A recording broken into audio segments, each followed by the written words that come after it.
పొందూరు ఖాదీకి అధికారికంగా భౌగోళిక సూచిక ట్యాగ్ లభించడం హర్షించదగ్గ విషయమని మంత్రి మండిపల్లి రాంప్రసాద్ అన్నారు.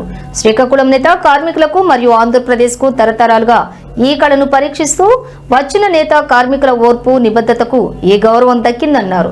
ఇది వారి జీవనోపాధిని మెరుగుపరుస్తుంది, నకిలీ ఉత్పత్తుల నుండి రక్షణ కల్పిస్తుందని తెలిపారు. స్థిరమైన అభివృద్ధికి మార్గం చూపుతూ స్థానిక ఉత్పత్తులకు ప్రోత్సాహాన్ని అందించి ఈ కళ రాబోయే తరాలకు అందుబాటులో ఉండేలా కొత్త అవకాశాలను సృష్టిస్తుందని వెల్లడించారు. ఉద్యమంలో కూడా ఎంతో కీలక పాత్ర పోషించింది.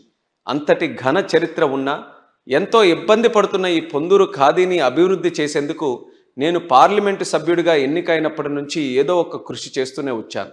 అందుకు అనుగుణంగా ఏదైనా ప్రాంతానికి ప్రత్యేకంగా నిలిచే ఉత్పత్తులకు ఇచ్చే జిఐ ట్యాగ్ను మన పొందూరు ఖాదీకి కూడా అవసరమని గత 4 సంవత్సరాలుగా పొందూరు ఖాదీకి జిఐ ట్యాగ్ కోసం ప్రత్యేకంగా కృషి చేస్తూ వచ్చాను.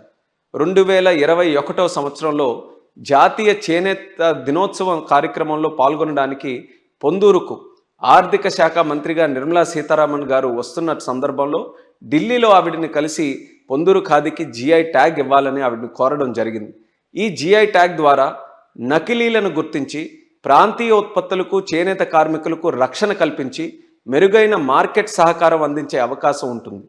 అక్కడితో ఆగకుండా అవకాశం దొరికినప్పుడల్లా పార్లమెంట్లో కూడా పొందూరు ఖాదీ గురించి అభివృద్ధి గురించి కూడా నేను చెప్పాను. 2022 సంవత్సరం వర్షాకాల సమావేశాలు నేను అడిగిన ప్రశ్నకు బదులిస్తూ Khadi village and industries commission KVIC ద్వారా తొలిసారి పొందూరు ఖాదీకి జిఐ ట్యాగ్ అప్లికేషన్ సమర్పించబడిందని కూడా ఆనాడు తెలిపారు. అదే సంవత్సరం శీతాకాల సమావేశాల్లో కూడా రూల్ 377 ద్వారా అవకాశం వచ్చినప్పుడు పొందూరు ఖాదీని అభివృద్ధి చేయాలని పార్లమెంటు వేదికగా కోరాను. ఇలా గత 4 సంవత్సరాల ప్రయాణంలో అనేక సమావేశాల్లో పాల్గొని అధికారులకు రిప్రజెంటేషన్ సమర్పించి అవకాశం వచ్చినప్పుడల్లా ఫాలోఅప్స్ చేసుకొని పొందూరు ఖాదీకి జిఐ ట్యాగ్ కోసం ఎంతో కృషి చేశాను. నేడు ఎన్నో సంవత్సరాలు కష్టపడ్డ శ్రమకు ఫలితంగా మన చేనేత కార్మికులు వారసత్వానికి కష్టానికి సత్కారంగా కేంద్ర ప్రభుత్వంలోని జాగ్రఫికల్ ఇండికేషన్ రిజిస్ట్రీస్ వారు పొందూరు ఖాదీకి ప్రతిష్టాత్మకమైన జియో ట్యాగ్ని అందించారు. ఎన్నో అడుగులు, ఎన్నో ప్రయత్నాలు ఇవన్నీ కలిసి ఈరోజు ఫలితం ఇచ్చాయి. ఈరోజు నాకు మాత్రమే కాదు, పొందూరులో బట్టనేసిన ప్రతి కుటుంబానికి, ప్రతి చేతికి, ప్రతి నూలు పోగుకి ఒక చరిత్రాత్మక రోజు. ఇది యావత్ శ్రీకాకుళం జిల్లా గర్వపడాల్సిన క్షణం. మన రాష్ట్రం నుండి ఉన్న తిరుపతి లడ్డు, కొండపల్లి బొమ్మలు, బొబ్బిలి వేన వంటి ప్రతిష్టాత్మక ఉత్పత్తులు పక్కనే నేడు పొందూరు ఖాదీ కూడా స్థానం పొందింది.